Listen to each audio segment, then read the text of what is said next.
Every civilization in history has believed the same thing about money, that if you had enough of it, you would finally be free. Free from stress, free from fear, free from the feeling that something important is missing. But there is a strange pattern hidden inside the lives of millions of people. The more money they earn, the more they seem to need. A promotion becomes normal. A bigger house becomes normal. A higher income becomes normal. And somehow the finish line keeps moving. People spend their entire lives chasing a number that never stays still. The strange part is that this isn't an accident. Someone discovered why it happens. And once you see it, you may never think about money the same way again.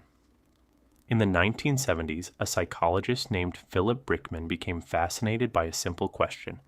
How long does happiness actually last? Most people assumed the answer was obvious. Good things happen. You become happier. Bad things happen. You become less happy. But Brickman suspected the human mind was far stranger than that. So he looked at two groups of people living completely different lives. The first group had won the lottery. Some of them had received enough money to never work again. The second group had suffered life-changing accidents.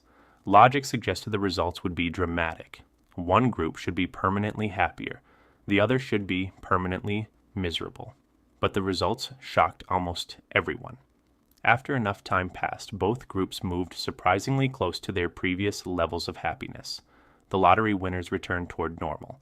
The accident victims returned toward normal. It was as if the human brain had an invisible system constantly pulling experience back toward a baseline. Psychologists later gave this phenomenon a name: hedonic adaptation. But most people know it by a different name: getting used to things. The car that once felt incredible becomes ordinary. The phone you couldn't stop showing people becomes just another object in your pocket. The salary you once dreamed about becomes the salary you complain about. Your brain is designed to normalize success, not because it hates you, because for most of human history, adaptation kept us alive. Imagine if early humans stayed completely satisfied after finding food once. They would stop searching. They would stop preparing. They would die. The brain evolved to keep wanting. The problem is that the modern world learned how to weaponize that system. Every day, you are surrounded by people who appear richer than you, not because they actually are, because your attention is constantly being directed toward them. A century ago, the average person compared themselves to a few hundred people: family, neighbors, friends, co-workers. Today, your brain compares itself against millions: athletes, entrepreneurs, influencers, celebrities, people living on the other side of the planet. And your brain cannot tell the difference between your village and the internet.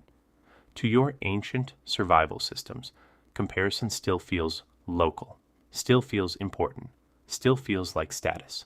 And status has always mattered. For thousands of years, higher status often meant better access to food, safety, allies, and opportunities.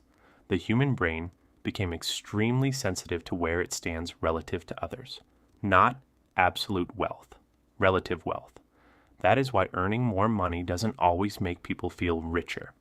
Sometimes it simply changes who they compare themselves to. A person making $50,000 compares themselves to people making $70,000. A person making $200,000 compares themselves to people making $500,000. A millionaire compares themselves to someone with 10 million. The numbers change. The feeling often doesn't. But comparison is only part of the story. The real twist comes from something economists discovered years later. Most people think money buys happiness directly. In reality, money is often buying something else: control. Imagine two people earning exactly the same income. One chooses when they work. The other has no control over their schedule. One can leave a toxic environment. The other cannot. One has enough savings to handle emergencies. The other lives one unexpected bill away from disaster. Same income. Completely different experience. Because money's greatest power was never luxury. It was reducing uncertainty. The ability to say no. The ability to wait. The ability to choose. And that is exactly why so many people chase money in ways that never satisfy them. They confuse wealth with consumption. They mistake symbols for freedom. A bigger purchase creates a temporary emotional spike. Freedom creates lasting psychological relief. But modern systems are designed to blur the difference. Every advertisement tells the same story. Buy this and become successful. Own this and become respected. Upgrade this and become happier. The message is repeated so often that it begins to feel true, not because it is true, because familiarity itself is persuasive. Then something happened that made the cycle even stronger. Social media turned lifestyles into entertainment. For the first time in history, millions of people began broadcasting carefully edited versions of their life, showcasing vacations, cars, luxury apartments, perfect mornings, perfect relationships, and flawless careers. Consequently, people stopped comparing themselves to reality. Instead, they started comparing themselves to highlight reels. The results were entirely predictable. Researchers repeatedly found that increased social comparison leads to lower life satisfaction, higher anxiety, and stronger feelings of inadequacy. This did not happen because people's lives became worse, but because their reference point changed. The target moved again and again and again. The finish line was never reached because the finish line was never real. The most dangerous lie about money is not that it doesn't matter. Money absolutely matters. Poverty creates real suffering, and financial insecurity creates real stress. Rather, the lie is believing that there exists a magical number beyond which dissatisfaction disappears forever. History is full of people who reached financial heights they once considered unimaginable, yet many of them simply carried the same fears into a more expensive environment. The location changed, but the psychology remained. That doesn't mean money is useless. It means understanding the game matters more than blindly playing it.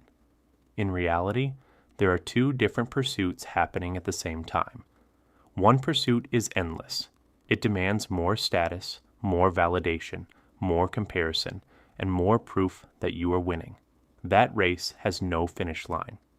The other pursuit is entirely different. It seeks enough security to sleep peacefully, enough freedom to make choices, enough margin to survive mistakes, and enough independence to live according to your values. While the first race gets faster the longer you run, the second eventually lets you stop running. Most people spend years believing they are chasing money when they are actually chasing a feeling: safety, control, freedom, and meaning. When those needs remain undefined, no amount of money ever feels like enough. The system profits from this confusion, and it always has, because a person who believes satisfaction is just one purchase away makes the perfect customer. Conversely, a person who understands the game becomes much harder to control. Ultimately, the question was never how much money you need. The real question is whether you know what you are actually trying to buy. The moment you can answer that honestly, something strange happens. The finish line stops moving, and for the very first time, the chase becomes a choice.